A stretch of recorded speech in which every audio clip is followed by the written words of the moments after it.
दर्शकों, जय माँ शमशान काली, जय काल भैरव, जय मरी, जय मसानी, जय माँ से नमस्ता। दुश्मन ने अगर आप लोगों को ज़्यादा ही परेशान कर रखा है, तंग कर रखा है, नाक में दम कर रखा है, जीना मुश्किल कर दिया है, तो ऐसे दुश्मनों को सबक सिखाना चाहिए। और मेरी कोशिश ये रहती है कि भाई मैं अपने दर्शकों को, जो जितने भी मेरे सब्सक्राइबर्स, फॉलोवर्स, जो जितने भी लोग हैं, उनको मैं जो मेरे पास जो विद्या, जो मैंने सीखा अपने मेहनत से, अथक परिश्रम से, जो मेहनत से जो जितनी विद्याएं मैंने हासिल की है, आज जिस मुकाम पर खड़ा हूँ, तो मेरे पास जो भी हुनर, जो भी विद्या है, और हकीकत में मेरी जो विद्या है वो रहस्यों से भरी हुई है। तो इसलिए चैनल का नाम ही है रहस्यमयी प्राचीन विद्या, और विद्या मेरी प्राचीन है और रहस्यों से भरी हुई है। मैं खुद एक रहस्यों से भरा हुआ हूँ। So guys, let's go. You are watching my YouTube channel रहस्यमयी प्राचीन विद्या। तो कार्यक्रम का श्री गणेश करते हैं, आगे बढ़ाते हैं। माँ शमशान काली के श्री चरण में दंड प्रणाम करते हुए तो सटीक जानकारी दूंगा, क्योंकि मैं नहीं चाहता कि भाई आप लोगों का भी समय बर्बाद हो और मेरा भी हो, राइट। तो ऐसी विधि करने से क्या फ़ायदा साला, जिसमें घंटा फल ना मिले। तो चलिए इधर उधर की बातें ना करते, कि और पहले की तरह मैं ज़्यादा बकबक में करता नहीं, क्योंकि ज़्यादा बोलने से देखो ऊर्जा ख़त्म हो जाता, तो मुझे अपने ऊर्जा को बचाना है। आज मैं दुश्मन के शरीर में सूल पैदा करने का जो है एक यंत्र देने जा रहा हूँ। इसकी पूरी विधि बताऊँगा। जैसे तुमको ये दिख रहा है स्क्रीन पर, ये यंत्र है, ठीक है। थोड़ा धुंधला धुंधला दिख रहा होगा, समझ में नहीं आ रहा होगा। मैं बता देता हूँ कि ये क्या है कि 7 4 5 9 8 1 3 5 7 7 1 6 8 7 6 8 8 2 9 5 3 9 7 5। ओके, एक बार हिंदी में और बता देना चाहूँगा कि 7 4 5 9 8 1 3 5 7 7 1 6 8 7 6 8 8 2 9 5 9 3 7 5। 1 2 3 4 5 सीधी लाइन है, और खड़ी लाइन 1 2 3 4 5, इसी हिसाब से ये लाइनिंग को बनाना है। ओके, अब ये कहाँ से चलना है, वहाँ से ऐसी चाल फाल के, ऐसी इसमें कोई टेंशन नहीं है। ये शुरू से 7 से शुरू करोगे, ठीक है। तो चलो, तो इसको कैसे बनाना है दर्शकों, मैं बता देता हूँ। इसमें दिन रहेगा, अमावस्या के दिन इसको बनाना है, ना कि शनिवार, ठीक है। ये अमावस्या के दिन बनेगा। और इसमें सामग्री जो चाहिए हमें, काली स्याही, काली स्याही समझते हो। और भी बढ़िया तुमको इसका रिजल्ट चाहिए तो शमशान का कोयला लेके आना शनिवार के दिन या मंगलवार के दिन, रात्रि को लाओगे तो और भी बढ़िया।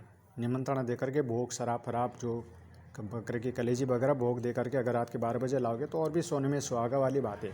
अब इतना नहीं कर सकते तो कोई बात नहीं भाई, सिंपली लेके आओ हाथ जोड़ करके। इतना भी नहीं कर सकते तो काली चाय लेके आओ। लेकिन बेस्ट तो यही है भाई मेरी समझ से। अगर हकीकत में तुमको रिजल्ट चाहिए, चमत्कार देखना है, तो जैसा मैंने बताया शनिवार या मंगलवार को रात्रि के 12 बजे पूजा विधि भोग दे करके लेके आओ। ओके, तो चलो आगे बढ़ते हैं। काली स्याही लो और कनेर के पत्ते लेना है। अब ये मत पूछना भाई कि सर काले कनेर के पत्ते लेना है, लाल वो पीले, कोई सा भी वो चलेगा, पर लेना है कनेर के पत्ते, कोई सा भी चलेगा। एक लोहे की कील, और पुरानी नहीं, नई कील हो, या फिर चोबा ले लो, एक बतासा चोबा भी आता है ना, उसको भी ले सकते हो, ठीक है।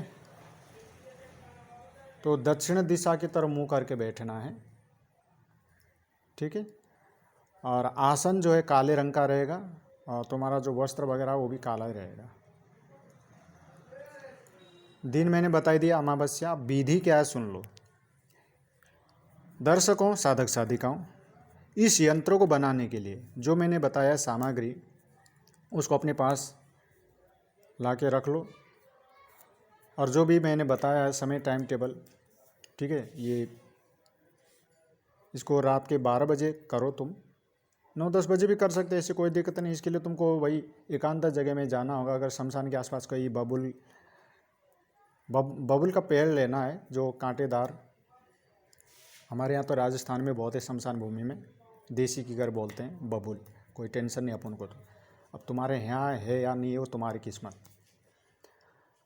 मैं तो बहुत किस्मत वाला और मैं बहुत खुश हूँ अपनी किस्मत की। मेरे यहाँ तो सब चीज़ फैसिलिटीज़ है, सब सुविधा है, शमशान वगैरह सब कुछ है, खेत खलियान सब कुछ। ठीक है, तो किसी भी बबुल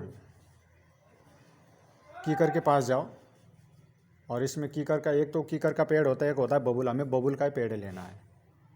ठीक है, तो कांटेदार जो बबुल के पेड़ के पास जाओ, उसकी छाया में रात को 9-10 बजे 12 बजे भी कर सकते हो।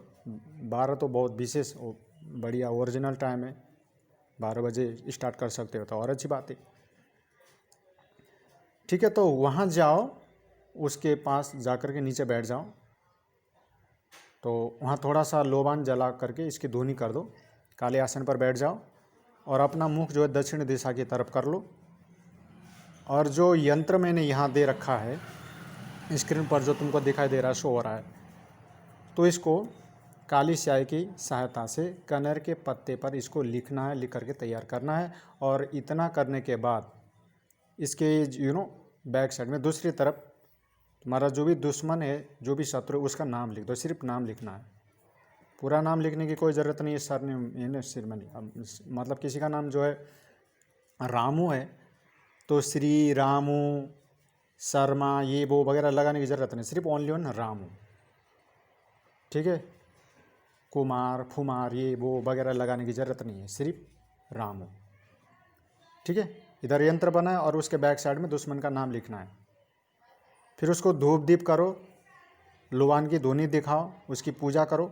इतना करने के बाद अब जो है, जो तुम अपने साथ लाए हैं, जो कील है, लोहे की कील या जो भी बतासा चोबा जो भी है, उसको यंत्र में चुबा देना है। उसको यंत्र में चुबा देना है। हाँ, उसको चुबो देना है। हाँ ठीक है आ जा। तो इसको यंत्र में चुबो देना है। तो ऐसा करने से क्या होगा, जो तुम्हारा जो शत्रु, जो दुश्मन है ना, उसके सीने में, शरीर में ऐसा प्रतीत होगा कि जैसे कोई चाकू मार रहा है, चाकू से उसके सीने को, छाती को गोद रहा है। इधर तुमने ये किया और उधर हाथ के हाथ उसको जो है रिजल्ट मिल जाता है, हाथ के हाथ असर होता है। तो ये तंत्र में इतनी शक्ति है, क्या बताऊं मैं तुम लोग, एक सूक्ष्म शक्ति है, दूर से ही ये काम होता है। चाहे वो कहीं भी हो, सो रहा हो, कुछ भी कर रहा हो, रात को विशेष करके रात्रि में जब ये क्रिया करते हैं रात के 12 बजे, क्योंकि 12 बजे तक दुश्मन भी सोता है, तो और भी ही ज़्यादा आसान होता है। तो इसलिए रात को ही करने को क्यों कहते हैं तंत्र मंत्र यंत्र में। तो रात को देखो बहुत ही पावरफुल होता है, और उसमें भी शमशान में तो और भी ज़्यादा जो शक्ति जागृत रहती है, और उसमें भी रात्रि के 12 बजे और जितनी भी शक्तियाँ जाग जाती है, जागृत रहती है, और दुश्मन सो जाता है, उनका मन मस्तिष्क सब बंद होता है, तो अटैक करने में बहुत ही आसान होता है। इसलिए सारी चीज़ें क्रियाएँ जो है रात के 12 बजे ही करते हैं। ठीक है, तो इधर तुमने किया और उधर शत्रु को ऐसा प्रतीत होगा जैसे कोई चाकू मार रहा हो, उसके छाती में चाकू गोद रहा हो, तो इतना उसको दर्द होगा ऐसे, वो इधर उधर दौड़ेगा, भागेगा। वो यंत्र मैंने दे रखा है यहाँ पर।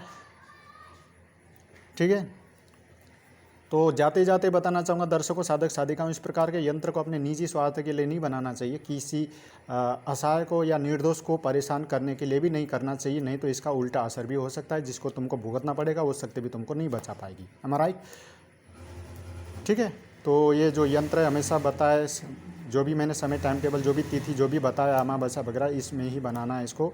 रात्रि के 12 बजे इसको यूज करना है। यदि दुश्मन को कई दिनों तक परेशान करना है तो कील को, यंत्र को बीच में से चुबोकर छोड़ देना और 7 दिन रहने दो, और 7 दिन के बाद वो परेशान, ठीक है ना, 7 दिन तक वो परेशान रहता है। अगर ये काम हमेशा जो है किसी को बताए बिना, एकांत स्थान, मैं क्या बताऊँ तुमको, हमेशा मैं बताता रहता हूँ कि ये जो क्रिया है किसी को बताना नहीं चाहिए। ठीक है, तो बस इससे ज़्यादा मैं कुछ बताना नहीं चाहूँगा। जय माँ शमशान काली।